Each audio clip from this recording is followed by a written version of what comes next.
The animals all seemed uneasy, afraid. They seemed to be making for cover, as though some unknown danger was approaching. Then we saw the reason. A huge tiger, with more stripes than a top sergeant and twice as mean, was out looking for lunch. So was this black leopard.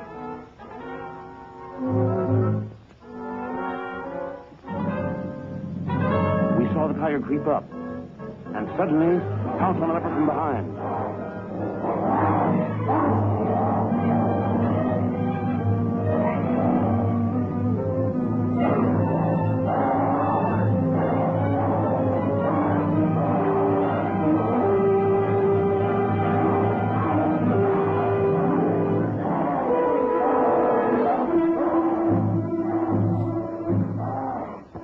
Well, it looks like the jungle cat fight was a draw.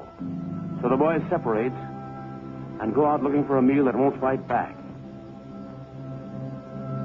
The leopard got off easy in that mix-up, but danger works 24 hours a day in the jungle.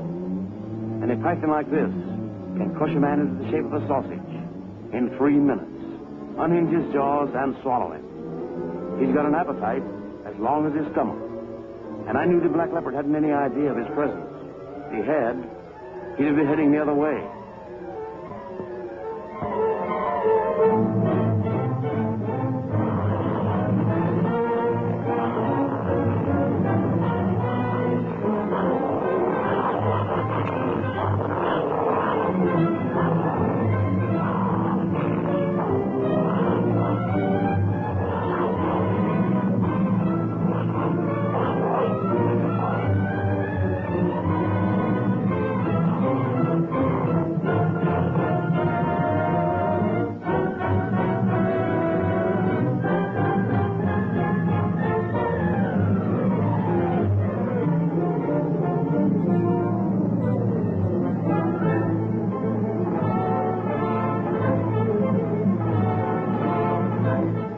It's all over now. That python sure did a quick job on the leopard. He was a beautiful specimen. So I'd sent Ollie back for a cage and some equipment. I wanted him for my first shipment. I was going to get him, but I had to tie him into a bowknot to do it. He had to uncoil himself from the dead leopard before he could devour his hard-earned prey. But by then, he had seen us, and a python knows instinctively that he has no friends.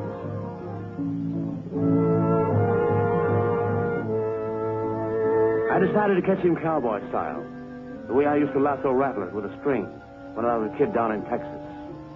We ran one end of the rope, through the cage, and out the back.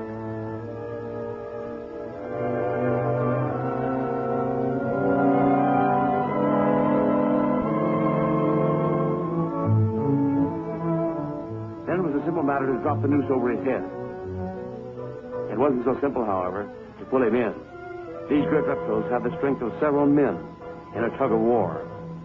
I knew that if he ever anchored himself with those teeth, the deadly coils would whip around me like the lash of a bullwhip. I knew that if I wanted to keep my original shape, I'd better keep his head under control. Now, he took a vicious swipe at Ollie that time, so I did the same thing to him. He was pretty well tuckered out by now, but there was enough meanness left in him to make up for it.